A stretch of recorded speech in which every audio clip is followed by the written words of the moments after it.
Hi there. I have a vintage 84mm Tinker for sale. So let's just take a look at the knife. 84mm is about 3¼ inches in comparison to a full-size Tinker, which is 91 or about 91mm or about 3½ inches. And as you know, the Tinker is like a Spartan or a Tourist, but it doesn't have a corkscrew on the back. It has what I feel is the more useful Phillips driver. This knife is in excellent condition. I would say it's just got very little wear marks on the scales. They've got a great luster to them. It is an older model, so it doesn't have a key ring or toothpick or tweezers. But the scales, edges, and the liners are in good shape. Here's a view of the top of the knife. Everything lays in there straight. Everything works perfectly. The knife has good action, good walk and talk.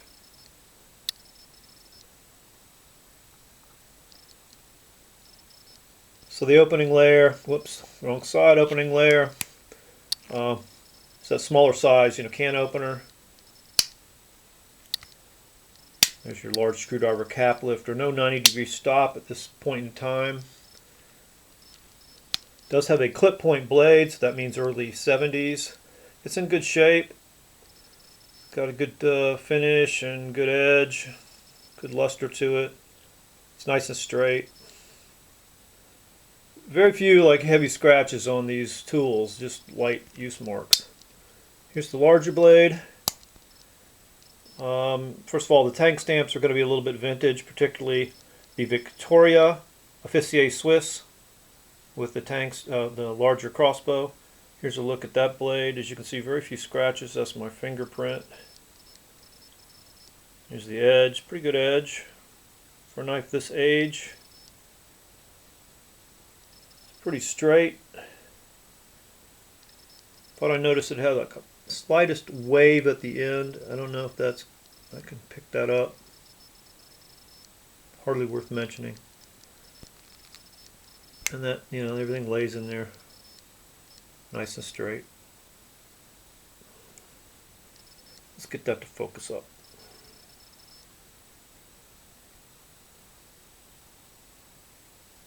Okay. And then the back tools, solid reamer,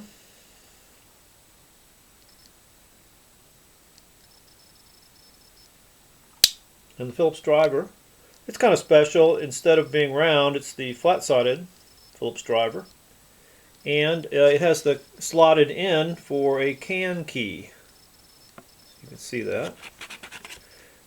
This was intended to open meat cans and things that they made, with a ring around them back in the 50s, 60s, early 70s. I'll put an illustration in right now of the way this was intended to be used.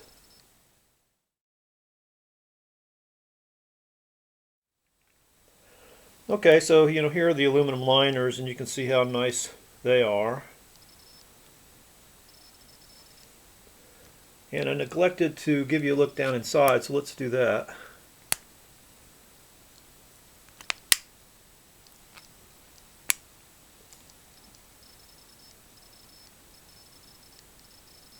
Looks real clean and good. Alright, so that's a small vintage Tinker for sale in my Etsy shop.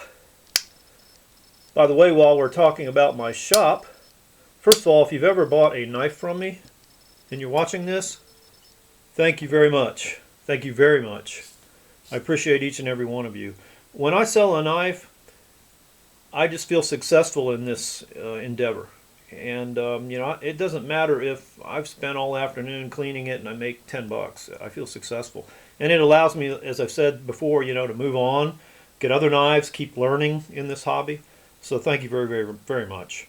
The shop, I envisioned originally that it would be more of a shop. That if someone were to go there would be maybe at least 12 different knives for them to look at, see if they wanted anything. But it really just hasn't worked out that way. I think maybe the most I ever had on there at one time was about 10 knives. And nowadays, I have a hard time keeping anything on there. Every time I put a knife up there, it seems to go in 24, 48 hours. So thanks again. And I'll take that as a confirmation that my knives are good and that my prices are right. But I know it could be frustrating for somebody that's, trying to see what I have for sale, and sometimes it doesn't look like I have anything, but I do. I sell a lot of knives. So what I would suggest is that if you are a collector and you watch this channel and you want to see what I put up for sale from time to time, subscribe to this channel because I usually make a video of every knife, and I post that video as I'm posting the listing on Etsy. And follow me on Etsy too. That's where I try to sell my knives first. I like to sell on Etsy before I put things on eBay because I just feel like Etsy, the Etsy shop, has more of a direct connection to my subscribers on the YouTube channel. And something else I've been doing is I've been posting to Instagram with the knives that I put up for sale. So follow me on Instagram. That's a quick and easy way to see what I'm putting up.